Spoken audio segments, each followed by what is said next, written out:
Hey, and welcome back to Let's Talk Social, the podcast where we break down the latest in social media trends, marketing strategies, and digital world drama. I'm your host, Rich Hake, and today we're diving into a topic that's got everyone scrolling for answers. Is TikTok on the brink of being banned in the US in 2025? If you've been anywhere near a newsfeed recently, you've probably seen headlines about TikTok's uncertain future in the US. The short-form video giant has been a favorite of creators, marketers, and meme enthusiasts alike. But behind the dance trends and viral challenges lies a deeper issue: data privacy and national security concerns. In 2024, U.S. lawmakers passed a law that puts TikTok under pressure. That legislation states that TikTok must either be sold by its Chinese parent company, ByteDance, or face an outright ban in the United States. The deadline? Looming just around the corner in 2025, ByteDance has a Supreme Court hearing scheduled for January 10th to address this very issue. So let's dig into why this app, which started as a lip-syncing platform, is now at the center of an international showdown. At the heart of the debate is data. TikTok collects a lot of it: your location, browsing habits, and even biometric data in some cases. Critics argue that because ByteDance is based in China, the Chinese government could compel the company to hand over user data or influence the app's algorithms. Now, ByteDance has repeatedly denied these claims. They've taken steps to reassure the global audience, like hosting U.S. user data on Oracle servers. But for lawmakers, the assurance hasn't been enough. With rising tensions between the U.S. and China over technology and trade, TikTok's situation has become less about social media and more about geopolitical chess. How fun. A TikTok ban could shake up in the social media landscape in more ways than one. Let's consider a few key players here that will be impacted. So for creators, imagine losing access to 150 million US-based users. It's a massive blow to influencers and brands that really rely on TikTok for engagement, brand deals, and direct revenue streams. Creators might flock to platforms like Instagram Reels, YouTube Shorts, and newer contenders like Triller, all of which are competing for consumer attention. Now, for marketers, TikTok's ad platform has been a goldmine for reaching younger audiences. Without it, businesses are going to need to rethink their strategies and budgets to maintain that connection with the younger audience. And for users, let's be real, there's no perfect substitute for TikTok's For You page. Sure, other platforms have tried, but they don't quite replicate the same magic. A ban could leave users scrambling for alternatives or simply mourning the loss of their favorite digital escape. So what can ByteDance do to avoid the ban? Right now, their best seems to be selling TikTok to a US-based company, but that's not easier said than done. Who would buy it, and at what price? Another route might be involving ramping up compliance measures to appease regulators, but with the January Supreme Court hearing on the horizon, the clock is ticking. So what does this mean for you, whether you're a marketer, creator, or just a casual TikTok scroller or doom scroller? First, stay informed. January 10th Supreme Court hearing could set the tone for what's next. Second, diversify. If you're a creator or business and you're really big on TikTok and rely on that, start exploring other platforms now to hedge against potential TikTok blackout. And third, remember that the digital landscape changes quickly. Today is TikTok, tomorrow, who knows? That's it for today's episode of Let's Talk Social. Whether TikTok gets banned or survives, one thing is clear: the social media world is always evolving, and we have been here to help you keep up on it since 2019. Don't forget to subscribe, leave a review, and share this episode with a friend who's glued to their For You page. Until next time, keep creating, keep scrolling, and keep talking social. See you next time. All right, so time for just what my thoughts are on this topic, more casual opinion on all of this. With it coming up on January 10th, I think that's going to be pretty interesting. President-elect Donald Trump has said they're not going to ban it. Other government officials want it banned. Even people, our local representatives here in Missouri, Josh Hawley's been talking about it. And it is as I said in the episode, more of a political thing than it is really about TikTok as a platform itself. And I do think it's crazy that it went from the breakdancing, like lip syncing company, the social media app, to what it is now. It's a Goliath. But I put on their biometric data and that sort of stuff that it's collecting, but I've heard and believe it's much more. There's a likelihood that they have access to your camera as well. So they are watching your micro emotions on your face as you scroll through videos. They're storing all that data. But if you even just turn the news on and watch it for a minimal amount of time, you're going to see things with Russia and China and all this other stuff going on. And I know this sounds absolutely ludicrous, but if China really wanted, they could process a lot of this data, and if that they're controlling the app's algorithm, they can choose what content they show us and slowly wean us in a certain direction and make sure that they can do some sort of psycho manipulation or some other stuff.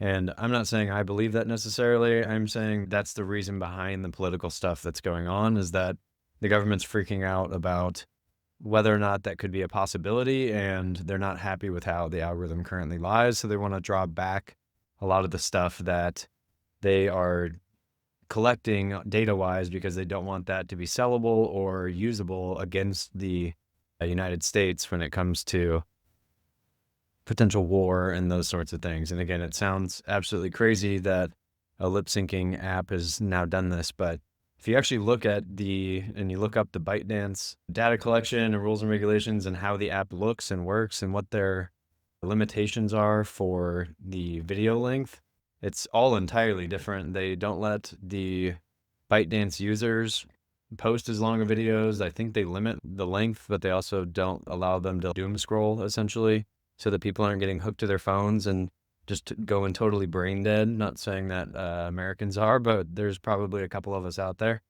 And yes, I'm just really curious and interested to see what's going to happen with TikTok and everything. I think the appropriate thing to do, just because so many people like it, is to keep TikTok around and just make sure that the company is bought by an American company. And they were talking about that over a year ago. But as I said in the episode, who's going to buy it? Who's going to determine the price? What are the next regulations? We just had Mark Zuckerberg, the CEO of Snapchat, and the guy who is the CEO of TikTok here in America, and two others on a panel with Congress, and they were all just getting grilled by the content. Zuckerberg had a back and forth with one of the congressmen, and he was showing him how on the app, if it says, hey, this has potential nudity of a minor, or this post may have potential nudity of a minor, and it had the ability for you to click proceed and to view it anyways. And the congressman just freaked out on him. I forget the guy's name. He's like one of the more prevalent ones when it comes to the clips you'll see around and like on the news and stuff. But yeah, it's just really interesting. All these tech companies are getting crashed on with the algorithm regulations and the data collection stuff. But TikTok specifically is under fire because they are not American owned. But I believe if they change all of the stuff, they're going to impact all of the platforms, because why could you hold one accountable and not the rest? And so this is going to impact us as, finally getting back to the marketing point here, impact us as marketers and business owners, because the ads are going to be less able to target people. And obviously, if there's less data collection, we're not going to have as smart of a platform that's learning about the user interactions and the things that are going on, apart from the AI stuff, which you can listen to in a different episode that is going out, or might have already went out, but it's going out soon. And it's just really interesting because they did the same thing with Apple, and I think Apple did it themselves just knowing it was coming, but they did the same thing where when they stopped doing, like, you could opt out of apps collecting your information, and there's a big update that came. It was like iOS 15 or 16 or something. And that like basically bankrupted Snapchat, because Snapchat's entire ads business model and how they made money was on the data collection from Apple and everything. So they still have all the Android devices keeping them afloat. But if you go look at the Snapchat stock, it totally got wiped out right after that happened. And it was a direct correlation from that. I'm curious to see what stock prices will do, what the ads engagement will do, where advertiser and business money is going to move to if they're not going to put them on social media platforms. I think Google's probably over there just laughing their butts off, because everyone's going to have to come crawling back to them as one of the main places they advertise, because I can certainly tell you it's not going to go to newspapers or anything like that unless it starts going over to apps that can figure out how to make this smarter and still have regulations be intact. I don't see a future. What I would probably do is make like groups inside of the app, and then the ads could just go to the group in general. And if you're a part of that group, that means you have a general interest in that certain kind of thing.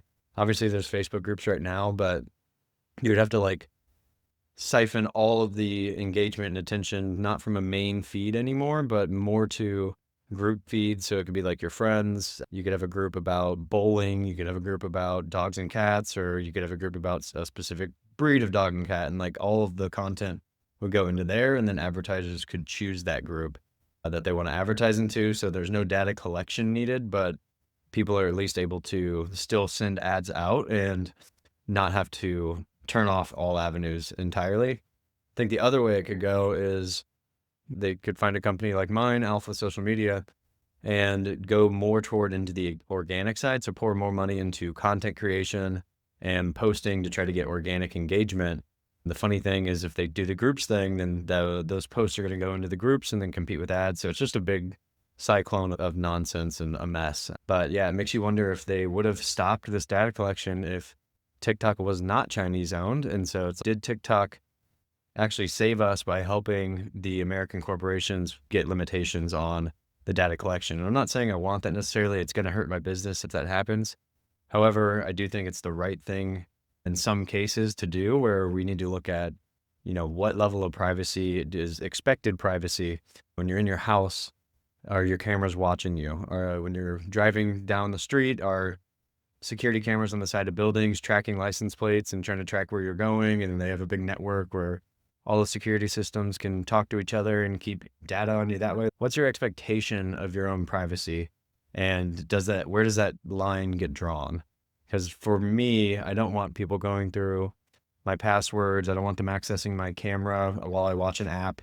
I don't want them going inside of my home, obviously, for security cameras, anything like that. So I think it's just a curious thought exercise to go through. And yeah, I think once they have this hearing, it's going to take a little while to actually see some legislation passed.